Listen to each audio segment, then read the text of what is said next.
오늘은 로마서 5장 1절부터 4절까지 있는 말씀을 가지고 소망을 이루는 삶이라는 하나님의 말씀을 함께 나누기를 원합니다. 따라서 해볼까요? 소망은 하나님이 주실 때 영원한 것이고 영원한 소망은 오직 하나님을 통해서 얻어진다.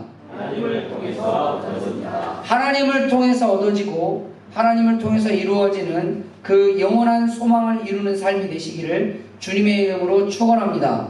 오늘의 말씀을 통해서 우리의 삶이 이 땅에서의 소망, 하나님 나라의 소망이 하나로 연결되어서, 그러니까 이 땅의 것만도 아니고 하나님 나라의 것만도 아니고 이 땅에서부터 하나님의 나라에까지 하나로 연결되어지는 그런 영원한 소망을 품으시고 그걸 이루며 살아가시기를 주님의 이름으로 축원합니다. 사람들은 말이죠, 대부분이 다 크든 작든 소원이 다 있습니다. 이걸 때로는 희망이라고 말하기도 하고 소망이라고 말하기도 하죠. 성경에서는 그걸 소망이라는 단어로 우리에게 설명하고 있지만 이걸 우리식으로 쉽게 말하면 소원, 희망 뭐 이런 게 볼 수 있을 거예요. 아마 이 안에 있는 모든 분들은 나름대로의 소원이나 희망이나 소망을 가지고 살아가고 있을 줄 믿습니다. 소망을 가지고 살아가고 있을 줄 믿습니다. 소망이 없는 사람은 죽고 싶은 사람만 소망이 없어요. 죽음이 소망이에요. 이 말이 뭐냐면 소망이 바닥을 치면 살 마음이나 가치가 스스로 느끼지 못한다는 거예요. 스스로예요. 다른 사람이 보기에는 이 사람이 살 가치가 충분히 있어요. 주변의 사람들 보기에는 내가 살아갈 가치가 충분히 있고 살아갈 만한 정말 귀한 사람이고 사랑받을 만한 사람인데 내 스스로 나를 살 가치가 없어. 내가 살았어 뭐해? 내 스스로 나는 다 끝났어. 난 틀렸어. 스스로 절망에 자기 자신을 가두고 스스로 자기를 포기의 삶으로 가두는 순간 소망은 사라집니다. 소원은 사라집니다. 희망도 사라집니다. 그러면 남는 거 하나밖에 없죠. 스스로의 죽음의 길을 가는 거예요. 스스로 타락의 길을 가는 거예요. 스스로 망하는 길로 가는 거예요. 그래서 실은 누가 죽인 게 아니라 스스로가 스스로를 심판하는 상황으로 몰아가게 됩니다. 그 끝은 지옥인 줄 깨달으시길 바랍니다. 주님은 성경을 통해서 우리에게 끊임없이 말씀하는 건 뭐냐면 아직도 소원이 있고 아직도 희망이 있고 아직도 소망이 있다면 살아갈 수 있는 힘도 있다. 할렐루야. 이 말은 결국은 소망이 있어야 희망이 있어야 소원이 있어야 이 세상을 살아갈 힘도 생기고 하나님 나라를 향하여 한 걸음 걸어갈 수 있는 능력도 생긴다는 사실이에요. 중요한 건 그런 자에게 하나님이 역사하십니다. 아멘. 주님은 우리 그런 말이 있죠. 하늘은 스스로 돕는 자를 돕는다 라는 말이 있습니다. 자기 스스로 자기를 죄악으로 몰아넣어버리고 자기 스스로 자기 삶의 포기의 길과 낙심의 길로 몰아넣어버리면 하나님이 도와주고 싶어도 도와줄 수가 없습니다. 그런데 그 스스로가 주먹을 쥐고 일어나고 다시 한번 무릎에 힘을 좀 줘보고 다시 한번 허리를 좀 세워보고 다시 한번 정신을 차려보고 그래 내가 이런 소원이 언제 될지는 모르겠지만 내가 꿈꾸는 희망이 언제 이루어질지는 모르겠지만 내가 품는 이 소망이 언제 될지는 모르겠지만 그래도 가보자 하는 자에게 주님의 능력과 권능이 임하시는 줄 믿으시길 바랍니다. 그것이 성경에서 말하고 있는 복음이에요.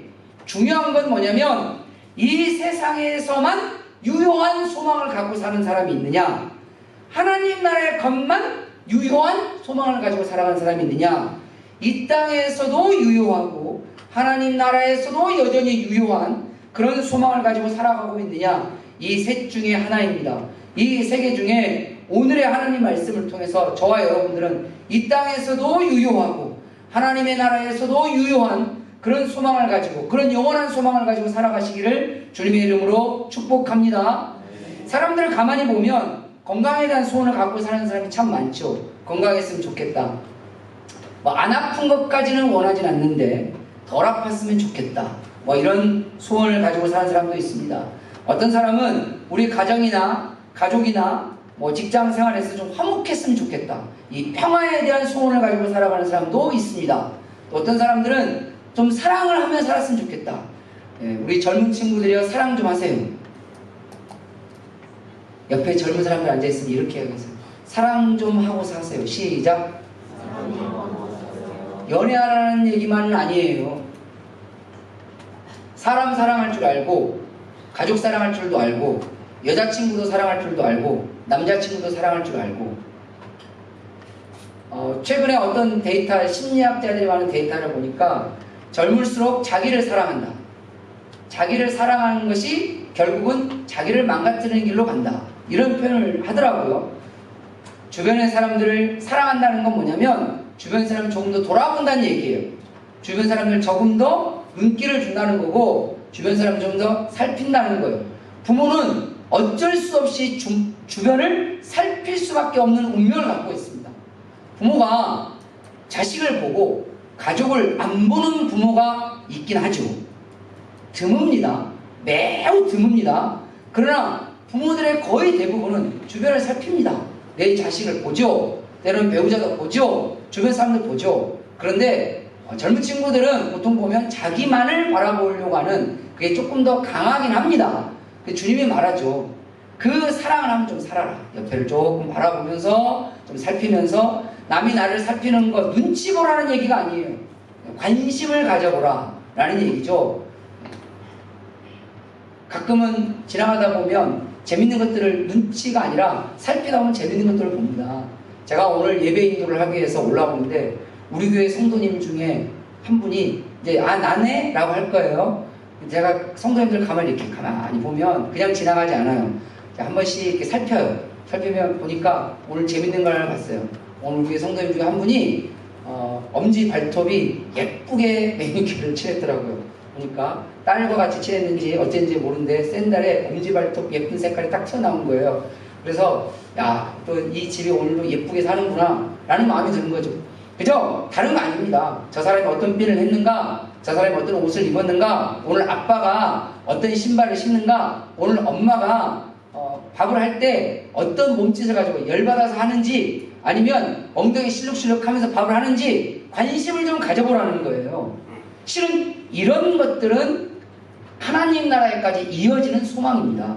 그런데 때로는 사람들은 재물이나 때로는 어떤 성공이나 때로는 어떤 자기만의 것을 요구하는 그런 소원과 소망을 꿈꾸는 사람들도 있습니다. 이건 이 땅에서만 유효한 소망입니다.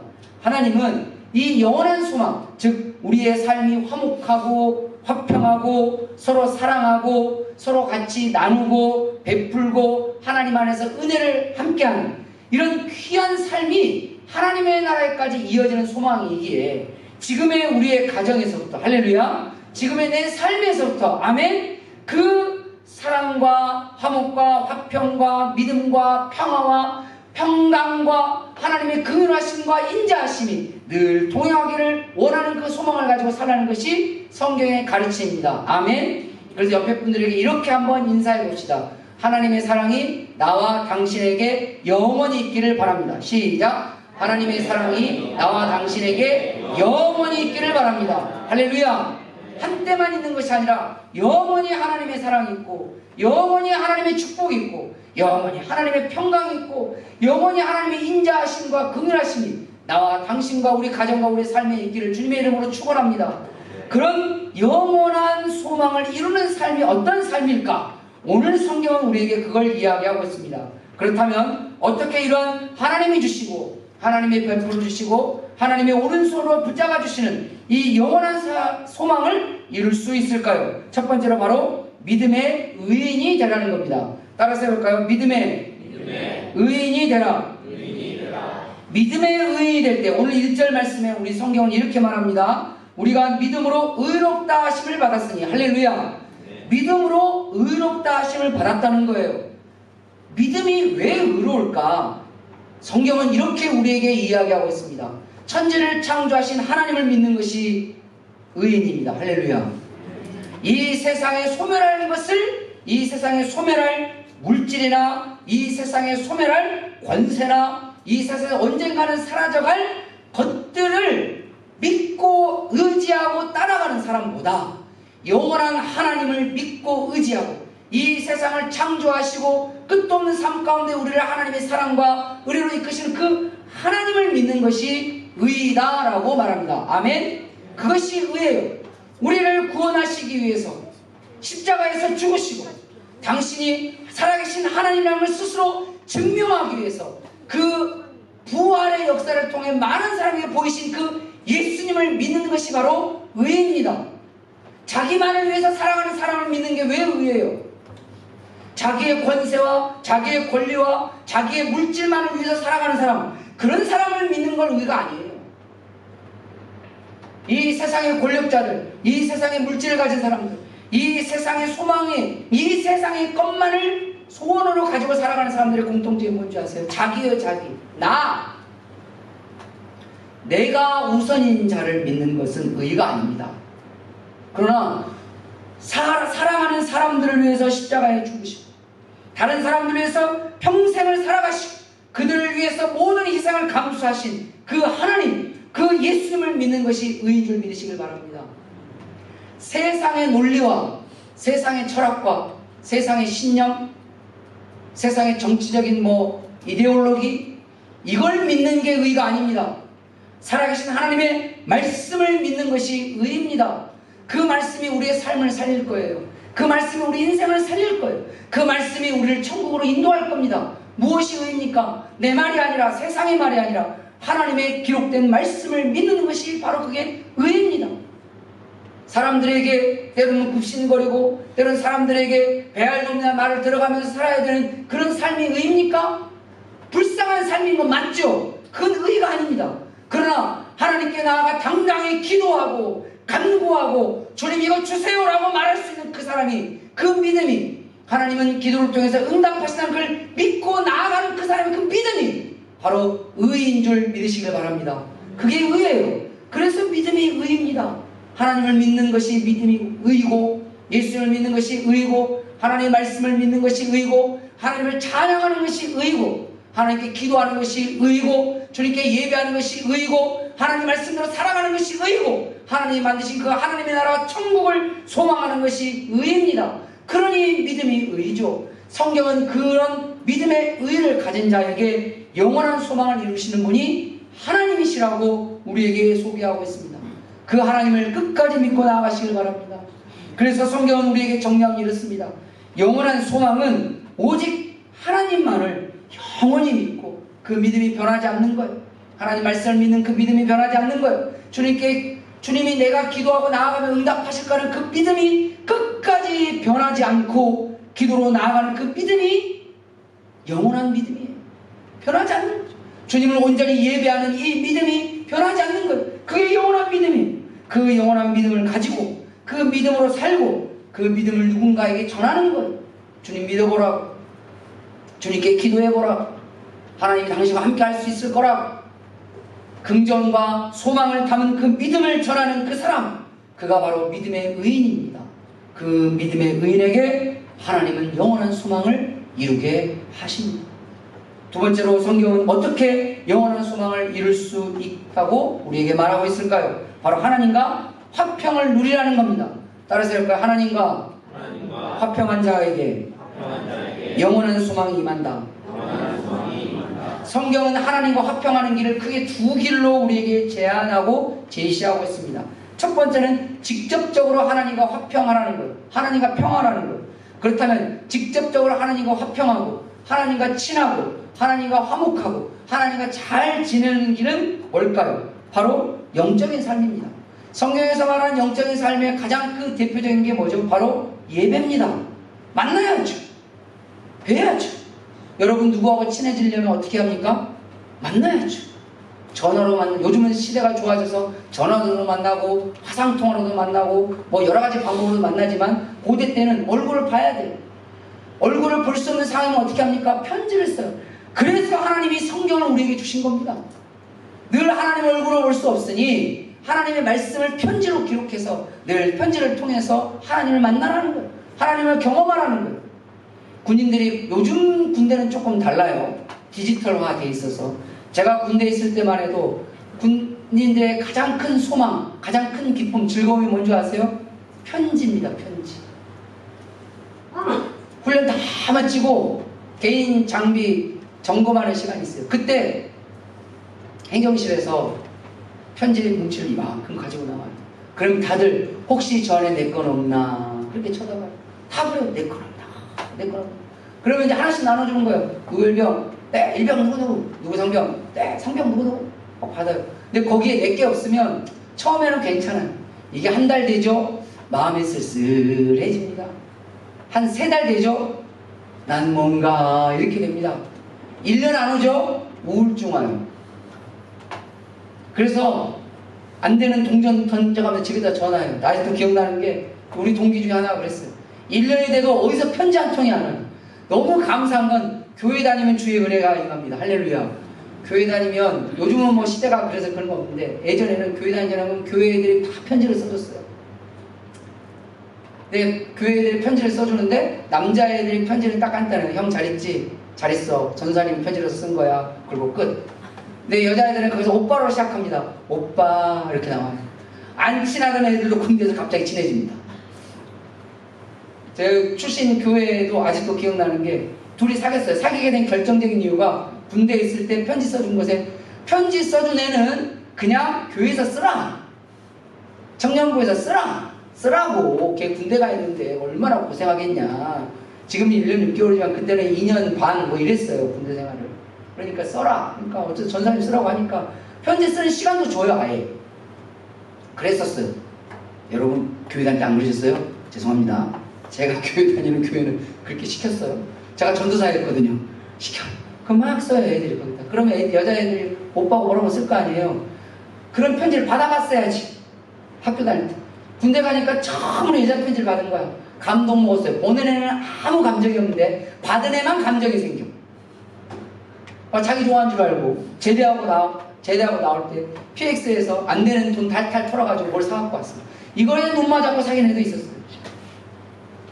그게 얼마나, 그러니까 편지를 통해서 마음이 오고 간다고 생각하는 거잖아요. 요즘은 많이 좀 삭막한 세상에 살고 있지만 그런 영적인 삶, 하나님과의 만남, 예배나 기도나 하나님 말씀을 읽고 또한 주님 앞에 또 우리가 하나님을 찬양하는 이런 영적인 삶을 통해서 하나님을 느끼는 거예요. 성경에 보면 하나님이 영이라고 되어 있습니다. 할렐루야. 영은 보는 것이 아니라 느끼고 경험하는 겁니다. 그것이 하나님은 하나님을 느낄 수 있도록 역사하세요. 경험해본 사람은 알아요. 기도하면 하나님이 느껴져요. 말씀을 읽으면 하나님의 그 은혜로움이 느껴져요. 근데 느낌으로 끝나면 이건 하나님의 역사가 아닙니다. 그건 시작일 수도 있고 아닐 수도 있어요. 뭐죠? 하나님을 경험하도록 우리의 삶이 바뀌기 시작합니다. 내 주변의 삶이 변화됩니다. 내가 기도했던 것이 이루어집니다. 내 문제가 해결이 됩니다. 이 과정들을 통해서, 즉 영적 삶을 통해서 내가 하나님께 나아가 하나님께서 우리의 감정적으로, 우리 이성적으로, 우리 심력적으로 하나님께 느끼게 하고, 그리고 우리의 삶에서 하나님이 역사를 경험하기 시작할 때 하나님은 우리와 평화를 누리고 있다고 깨닫으시길 주님의 이름으로 축원합니다. 그리고 성경에서 말하는 하나님과 평화에 아까는 직접적인 것이 아니라 간접적인 평화가 있습니다. 그게 뭘까요? 바로 하나님이 사랑하는 사람들과 평화롭게 지내는 거예요. 아멘. 하나님이 이 사람을 좋아해요. 하나님 우리 안수 집사님을 좋아하신단 말이에요. 그러면 이 하나님이 좋아하는 안수 집사님과 친한 사람을 좋아하지 내가 좋아하는 안수 집사님을 미워하는 사람을 좋아하겠냐고. 안 그러잖아요. 그래서 성경에 보면 너희 믿음의 형제 자매를 사랑하라. 너희 하나님의 백성들을 돌봐라. 그런 이유가 뭘까요? 그것은 그들에게 베푸는 나의 작은 것이 그저 사랑하지는 것이 아니라 하나님이 다 그걸 기억하신다는 거예요. 하나님과 친하게 지내고 싶으세요? 하나님의 사람들에게 잘하세요. 그들과 평화하세요. 그들과 화평하세요. 하나님의 사람에게 욕을 퍼붓는 순간 여러분은 하나님 면전에 대놓고 욕 퍼붓고 있는 거예요. 하나님의 사람들을 비방하고 시기 질투하죠. 그건 하나님 뒤통수에 대놓고 하나님께 시기 질투하는 것과 똑같습니다. 심지어는 하나님의 사람들에게 폭력을 휘두르죠. 그것은 죽으려고 작정한 사람입니다. 오늘 죽어도 전혀 이상하지 않을 수 있어요. 왜 그럴까요? 여러분이 가장 사랑하는 사람에게 폭력을 휘두르면 여러분 어떻게 할 것 같으세요? 어떻게 할 것 같으세요? 웃으세요? 내려. 계속 내려. 이왕에 팔다는 풀어뜨려. 괜찮네. 이게 맞나요? 아니잖아요. 너무 속상하죠. 마음 아프죠. 멈추게 했음에도 불구하고 계속하죠. 그럼 그냥 두진 않습니다. 내가 직접적으로 복수를 하려고 할 수도 있겠지만 가장 좀 합당한 벌은 감옥에다 쳐넣는 거죠. 사회에서 격리를 시켜버리는 거죠. 누구도 만나지 못하게 하는 거죠. 범죄자들과 같이 우글거리고 살게 만드는 거죠. 하나님은 우리에게 이렇게 말합니다. 내가 내가 귀하게 여기는 그 사람들과 평화, 그들과 함께 나눠, 때로는 작은 것도 같이 나눠 먹고 베풀어줘라. 그러면 내가 너무 좋아. 이게 하나님께서 우리에게 하신 말씀입니다. 하나님과 화평하기를 원하십니까? 하나님 앞에 영적인 삶으로 나아가십시오. 하나님의 사람들, 즉 타인들과 평화를 누리시고 화평하시고 할 수 있으나 평화라는 로마서 12장의 말씀을 실천해 보십시오. 하나님은 여러분들 가까이에 계실 겁니다. 즉 영원한 소망은 이런 영적 삶과 타인과의 화평을 통해서 하나님과 평화를 누리고 있을 때, 즉 화평의 사람이 되고 있을 때 하나님께서 이루게 하신다는 사실을 기억하시기를 바랍니다. 세 번째로 어떻게 영원한 소망을 이룰 수 있을까요? 바로 하나님의 영광을 바라고 즐거워하라는 겁니다. 2절 말씀에 보면 그로 말미암아 우리가 믿음으로 서 있는 이 은혜에 들어감을 얻었으니, 이 은혜가 뭘까요? 하나님의 구원의 은혜, 하나님의 지키심의 은혜, 하나님의 도우심의 은혜, 하나님의 역사의 은혜, 그 은혜에 들어감을 얻으며 하나님의 영광을 바라고 즐거워하느니라. 할렐루야. 하나님의 영광을 바란다, 하나님의 영광을 즐거워한다. 쉽게 설명하겠습니다. 하나님이 잘 되는 게 너무 좋아요. 아멘. 사돈이 땅 사면 배 아프고 하나님이 땅 사시면 즐거워하십시오. 아멘. 그게 하나님의 영광을 바라고 즐거워하는 겁니다. 누군가가 상 받을 때 박수 쳐주는 사람이 있습니다. 축하한다고, 진심으로 축하한다고, 너 한 턱 내라가 아니라 내가 한 턱 내줄게. 이게 이타적인 사람인데 하나님의 영광을 받아요. 사람들이 하나님 최고라고, 하나님 너무 좋다고, 하나님 믿어보라고, 기도하니까 하나님 이렇게 한다고. 그러면 그렇구나, 나도 그렇게 살아가야 됐구나, 바라는 거예요. 기뻐하는 거예요. 즐거워하는 거예요. 하나님께 기도하니까 이게 좋던데, 야, 기도하면 단 줄 알아? 영원한 소망은 물 건너갔습니다. 교회를 성경은 이렇게 말하죠. 예수님의 몸 되는 교회. 할렐루야. 교회는 예수님의 몸입니다. 교회를 사랑하고, 교회를 기뻐하고, 교회를 자랑하고, 교회에서 하나님의 말씀, 은혜를 서로 나누기 시작해요. 그게 너무 즐거워요. 그게 하나님의 영광을 바라고 즐거워하는 거예요. 직접적으로 하나님의 영광을 바라고 즐거워하는 게 뭘까요? 그게 1번이 찬양. 찬양은 하나님을 직접적으로 영광을 돌리고 하나님께 직접적으로 영광을 돌리는 즐거움을 갖는 것이 찬양입니다. 찬양보다 더한 하나님의 영광의 즐거움이 없습니다. 세상 사람들은 세상의 것들을 즐거워하잖아요. 세상의 노래를 즐거워하고, 세상의 춤을 즐거워하고, 세상의 여행지를 즐거워하고, 세상에 먹는 걸 즐거워하잖아요. 그런데 하나님이 가장 즐거워하는 게 뭘까요? 바로 찬양입니다. 왜냐하면 찬양은 우리의 이성과 감성이 합쳐져서 하나님께 올려드려지는 거거든요. 기도는 대개 보면 이성이 조금 더 강합니다. 감성보다는. 그래서 기도가 나쁘다는 건 아니에요. 가장 중요한 것 중에 하나입니다. 하지만 이 기도에다가 찬양을 넣어보세요. 그게 여러분의 찬송가예요. 여러분의 찬송가의 다 기도문이었어요. 원래 여러분 시편이 원래 다 모조리 싹 다 기도문이었어요. 거기에 곡조가 붙은 거예요. 자기 감성을 담은 거죠. 감성의 정성을 담은 거예요. 제가 개인적으로 하는 작곡가가 있는데 하나도 안 유명해요. 그분이 저한테 기도 제목을 이야기할 때 이렇게 말합니다. 한 달에 저작권료 50만 원만 벌어도 감사하겠습니다. 이렇게 말씀하신 아주 무명 작곡가가 한 분 있어요. 근데 그분이 이렇게 말하더라고요. 자기는 무명 작곡가이지만 곡을 하나를 쓸 때마다 전심이 들어간다는 거예요. 자기의 모든 감정적 소모가 굉장히 크다는 거예요. 저는 곡을 써본 적이 없어서 알 수는 없지만 하나는 조금 알 것 같아요. 설교를 준비하다 보면 감정 소모가 좀 심할 때가 있습니다. 아마 그분은 그걸 말하고 있지 않을까 간접적으로 이렇게 느낍니다.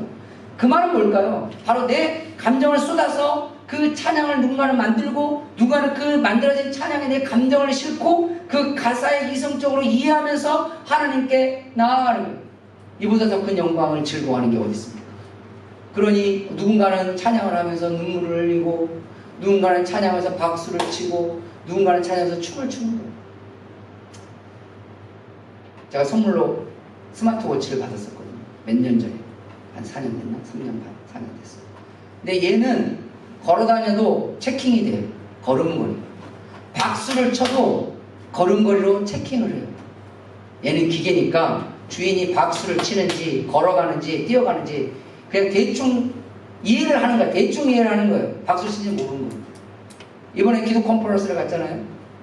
새벽부터 저녁까지 쉬었다가 찬양하고 기도하고 말씀 듣고 찬양하고 기도하고 쉬고 밥 먹고 쉬고 다시 찬양하고 기도하고 말씀 듣고 찬양하고 기도하고 좀 쉬었다가 이게 계속 반복되는 거예요. 너무 좋죠? 표정이 왜 이러지? 너무 좋죠? 간 사람은 아멘 좀 해봐. 그래 다음에 또 가자고 할 때까지. 간 사람들이 아멘 안 하면 이분들이 이렇게 하면 아 되게 힘들었나 보다. 아니요, 저희 개인적으로 되게 좋았어요.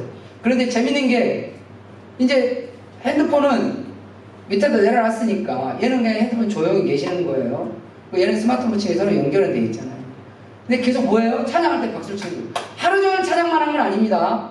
다시 말하지만 찬양하고 기도하고 말씀 듣고 찬양하고 기도하고 이 텀이 있어요. 보통 찬양 한 30분씩 하거든요. 시작할 때 30분, 이따 말씀 끝나고 한 20분 정도 그냥 기도로 들어가요. 그러니까 한번 집회가 시작되면 50분 정도 찬양을 한다고 보시면 되죠. 집회가 하루에 한 3번, 4번 정도 있거든요. 저녁까지. 새벽 4시 40분부터 밤 10시까지. 재밌어요. 표정이 왜 그러세요? 좋아요. 괜찮습니다. 제 표정이 그걸 말해주잖아요. 그런데 제가 놀라운 걸 하나 발견했습니다. 저녁에 자려고 누웠는데 얘가 울려요. 뭐라고 울리는 줄 아세요? 오늘 새롭게 기록을 갱신했습니다. 그럼 봤거든요. 28,000보. 이 말이 무슨 뜻이겠어요? 오늘 하루 종일 박수를 몇 번을 쳤다? 28,000번을 쳤다는 거예요. 근데 박수 치는 찬양만 나온 건 아니거든요, 실은. 그런데도 얼마나 박수를 많이 쳤는지 여기에 체킹 딱 하니까 28,000보. 저녁에. 제가 하루 종일 뛰어다녀도 28,000보는 안 나옵니다. 그러니까 얘도 놀란 거예요. 깜짝 놀란 거죠. 그렇게 찬양을 할 때 하나님이 좋아하십니다. 여러분 설거지할 때 하나님 찬양해보세요. 길 갈 때 하나님 찬양해보세요. 어디를 갈 때 하나님 찬양해보세요. 거기 여러분들의 소원을 담아서 찬양해보세요. 여러분 기도를 담아서 찬양해보세요. 이 찬양이 하나님께 영광을 돌리는 최고의 것입니다. 그럼 우리는 최고의 것만 필요하냐? 그러진 않습니다. 하나님의 이름이 세상에서 빛이 나도록 우리가 삶을 사는 거예요. 우리 때문에 하나님의 이름이 빛이 납니다. 반대로 할까요? 우리 때문에 하나님의 얼굴이 억지를 당할 때도 있어요. 예수님 믿는 사람들의 삶 때문에, 예수님 믿는 사람, 교회 다니는 사람들의 행동들 때문에 때로는 교회가 욕을 먹고 때로는 하나님이 욕을 먹을 때가 있어요. 물론 그 가운데 오해도 있을 수 있지만 진짜인 경우도 부정할 수는 없습니다.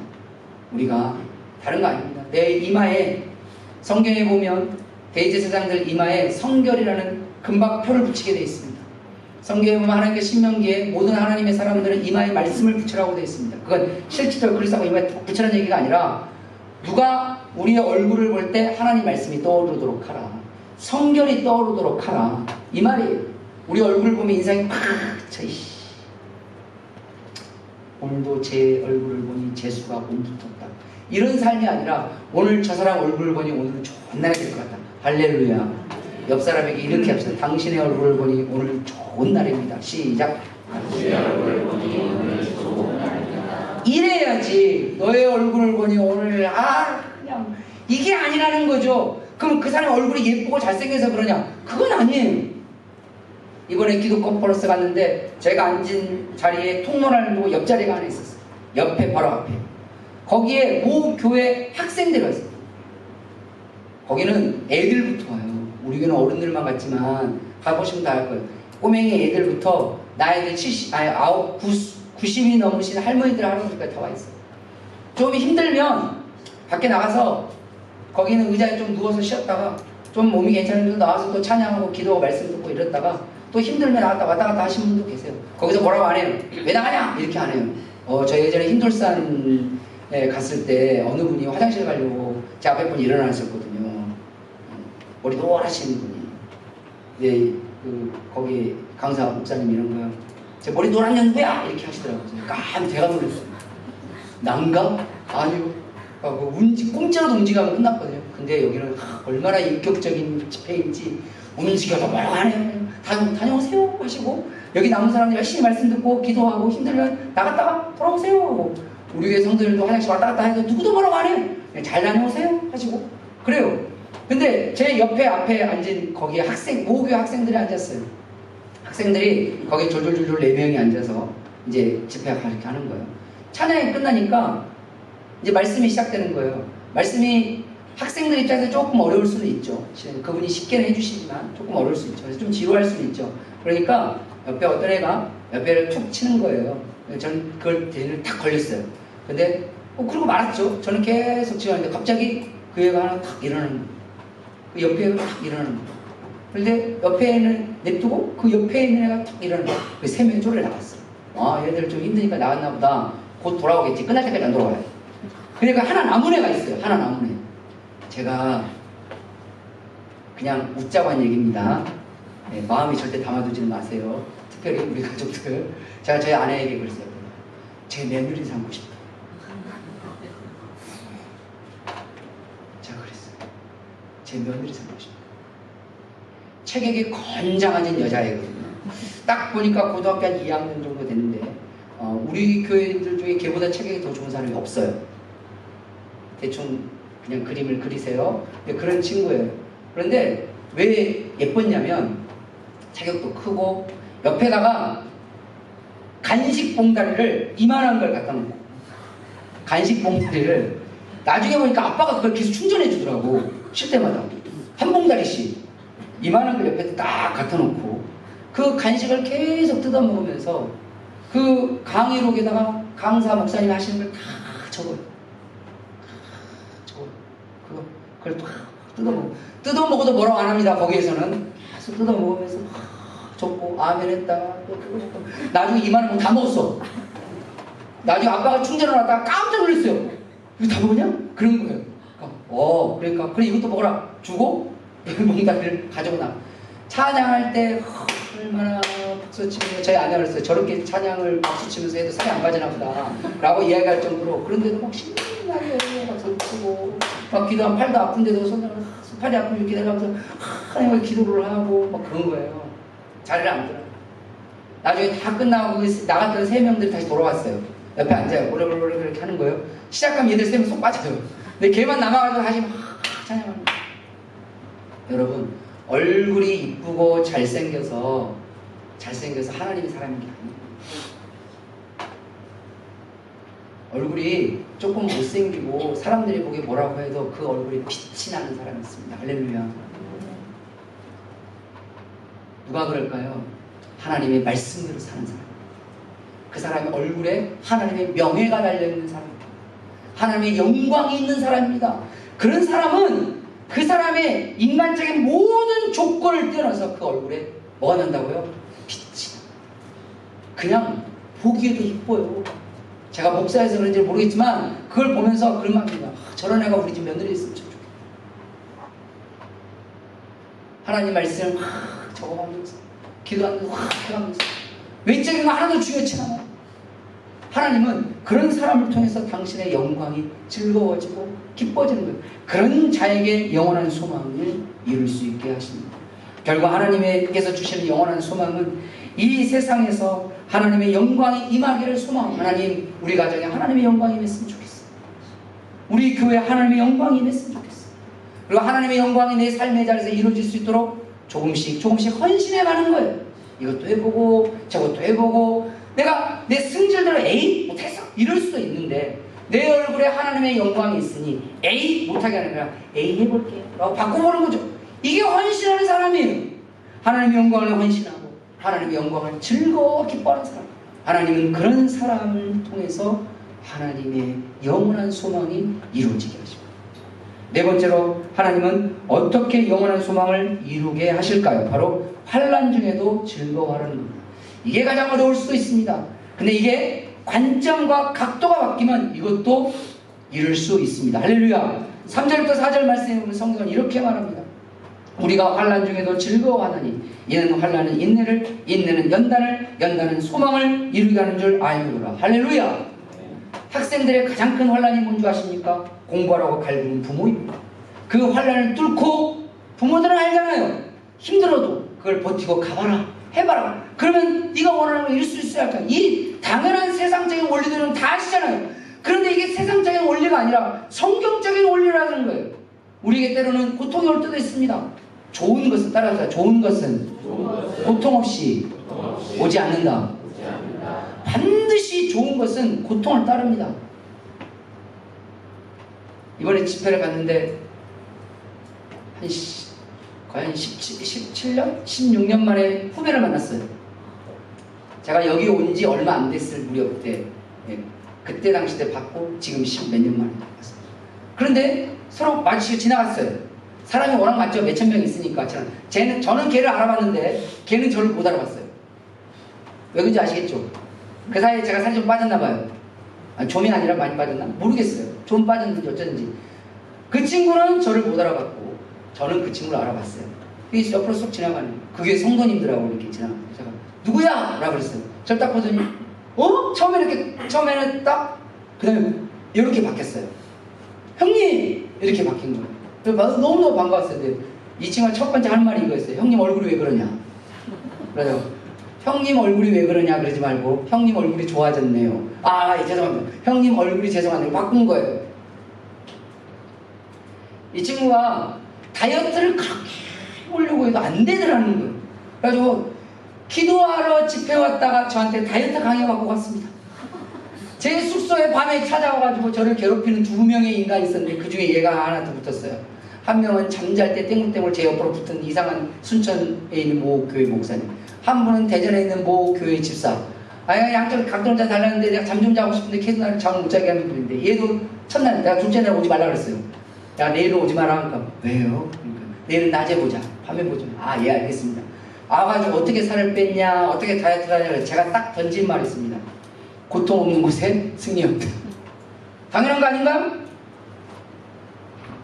먹는 것도 줄여야 되지. 운동해야 되지. 여러분 운동이 쉬운 줄 아세요? 저는 개인적으로 운동 즐겁다고 하는 사람 존경합니다. 가끔 그런 분들 있어요. 운동이 너무 즐겁대요. 우리 교회 중에도 있어요. 제가 물어봤어요. 운동 굉장히 좋대요. 즐겁대요. 부럽다고 그랬어요. 저는 하나도 안 부러워요. 힘들어요. 고통스러워요. 막 허리가 끌어들어가고 무릎이 너무 아파 죽겠어요. 근데 살펴야 돼. 해야 돼요. 고통 없는 곳에 좋은 게 없습니다. 때로는 우리가 살아가면서 가장 좋은 가치를 얻기 위해서 환난을 수반하셔야 돼요. 동반하셔야 돼요. 그걸 피하면 절대로 귀하고 좋은 걸 얻을 수가 없어요. 이건 세상의 논리가 아니라 성경의 논리예요. 왜 그런 환난 중에 즐거울까요? 바로 소망이 있거든요. 다이어트 하는 사람은 뭐가 소망이죠? 제가 부목사로 있을 때 거기에 청년이 있었어요. 여자 청년. 이 청년이 제가 봤을 땐 통통하고 예뻐요. 목사님 맨날 다 예쁘대 이렇게 얘기해요. 예쁜 걸 예쁘다고 그러지 그럼 안 예쁘다고 그러나? 통통하게 예뻐요. 그래서 저는 예쁘다고 그래요. 근데 제가 예쁘다고 되게 기분 나빠하는 애예요. 목사님 제가 뭐가 예뻐요? 막 이러는 애예요. 근데 어느 날 분당에 가면 삼성프라자라는 큰 백화점을 했습니다. 그 옆에 지나가다가 너무 마음에 드는 옷을 본 거예요. 쇼윈도 비싸요. 쇼윈도에다 걸어놓을 정도 옷이면 되게 비싸요. 근데 이 친구가 2달치 월급을 털어서 그걸 샀어요. 제가 그때 한번 봤어요. 너 미쳤냐? 그랬어요. 그 말을 목사님에게 들을 정도로 그걸 샀어요. 집에다가 걸어놨어요. 제가 물었어요. 저거 입을 수도 없는데 저걸 왜 샀어? 라고 물어보니까 저걸 딱 집에다 걸어놓으면 다이어트 욕구가 생길 것 같아요. 그래서 제가 네 몸을 옷에다 맞추려고 그랬더니 그렇대요. 응원해달래요. 이게 될까? 라고 생각을 했어요. 그걸 옷을 이렇게 집에다 걸어놓고 이걸 다이어트 해야지. 그래서 내가 다이어트를 해서 저 옷을 반드시 입으리라! 라는 그런 결단을 갖고 살았어요. 그 사이에 저는 요수로 왔습니다. 한참 몇 년이 지났죠. 몇 년 지나다가 거기 청년중에도 결혼할 일이 있었어요. 결혼이 생겼어요. 그래서 목사님 저희 결혼식에 와서 축복해 주세요. 그래서 이제 올라갔어요. 거기서 만난 거예요. 그 친구. 근데 누구야 잘 있었어? 그랬어요. 목사님 오래간만이에요. 뭐 요수 한번 내려갔어요. 막 하는 거예요. 근데 갑자기 밥 먹었는데 문득 생각난 거예요. 야 혹시 그거 너 입었냐? 라고 물어봤어요. 자, 입었을 것 같아 손. 주무시는 분이 계셔서 물어보는 겁니다. 못 입었을 것 같아 손. 역시 다수결 원칙으로 있어. 그걸 못 입었을 뿐만 아니라 동생에게 뺏겼습니다. 역시 몸은 옷에 안 들어가요. 옷에다가 몸을 맞추려니까 불가능하다고 자기 포기했다는 거예요. 너무 힘들대요. 너무 힘들고. 목사님, 살 빼는 게 왜 이렇게 힘든지 모르겠어요. 나도 힘들어 죽을 뻔했다. 살아서 빠졌다. 라고 농담만 진담만 했어요. 여러분, 살아나 빠지는데도 이런 고통이 수반합니다. 그런데 여러분의 삶의 소원을 이루려고 하는데 고통을 거부해요. 오늘 환난을 왜 즐거워할까요? 내가 이 환난을 이기면, 내가 이 환난을 견디면, 내가 이 환난에서 승리하면 반드시 하나님이 나에게 주신 영원한 소망을 이루게 된다. 할렐루야. 그 믿음이 있기 때문에 그렇습니다. 그 소망이 있기 때문에 그렇습니다. 그 꿈이 있기 때문에 그렇습니다. 그것이 있기 때문에 그걸 두고 그걸 꿈꾸면서 오늘의 고통을 견뎌내는 거예요. 그런데 오늘의 고통을 견뎌내면서 조금씩 변화되는 자기 모습을 볼 때, 자기의 삶을 볼 때, 자기의 영성을 볼 때, 자기의 생각을 볼 때, 이번에 그 집회 끝나고 난 다음에 같은 방도 아니죠. 아주 광활한 곳에 그냥 음반 매트 쫙 깔아놓고 거기서 자라. 이렇게. 근데 거기에 같이 방을 썼던 저 건너편에 있던 어느 분이 그런 얘기 하는 거예요. 이번 3일 동안 자기가 자기를 봐도 너무 멋있었더래요. 왜? 그동안 그렇게 찬양하고 말씀 듣고 기도해 본 적이 없거든. 그래도 그렇지. 여러분 1년 내내 살 때 그렇게 산 적이 없잖아요. 우리도. 근데 1년 딱 3일 그렇게 해본 거니까 자기가 자기를 봐도 그렇게 멋있을 수가 없대요. 너네 교회 교인들도 제가 그랬어요. 멋있다고 그랬어요. 거기서 멋있다고 그랬는데 안 멋있다고 하겠어요. 멋있다고 그랬어요. 멋있다고 하고 이렇게 또 붙였죠. 집에 가서도 여기에 반에 반만 해보세요. 여전히 멋있을 거예요. 그럴 것 같죠? 라고 하더라고요. 모르겠어요. 가서 하시는지 어쩌는지는 모르겠으나 우리 교회 성도님은 돌아오셔서 새벽 도착하셨습니다. 빼먹다가 하신 분도 하셨고 안 하신 분도 하셨고 여기 가는 줄 하신 분도 하셨습니다. 이게 언제까지 갈지는 잘 모르겠어요. 그런데 여전히 멋있습니다. 할렐루야. 아멘. 네, 여전히 멋있습니다. 때로는 육신이 괴로울 수도 있어요. 누군가는 그래요. 잠자리도 불편하고 어느 줄 서는 것도 불편하고 맨날 편한 데만 살았었나 봐. 그러고 때로는 씻는 것도 불편하고 씻는 건 좀 불편하긴 했어요. 다 불편해요. 그런데 그 불편함이 그의 영적인 즐거움을 주는 이유는 뭘까요? 그 불편함이 우리로 하여금 그 자리를 지키게 하고 그 자리에서 즐거움을 느끼게 하고 그 불편함이 그 자리에 그 불편한 자리가 그곳에서도 하나님의 충만함을 느끼고 그 속에서도 하나님의 동역을 느낄 수 있는 이유가 뭘까요? 주님이 함께 하시기 때문에 그렇습니다. 할렐루야. 그것이 우리 삶을 연단합니다.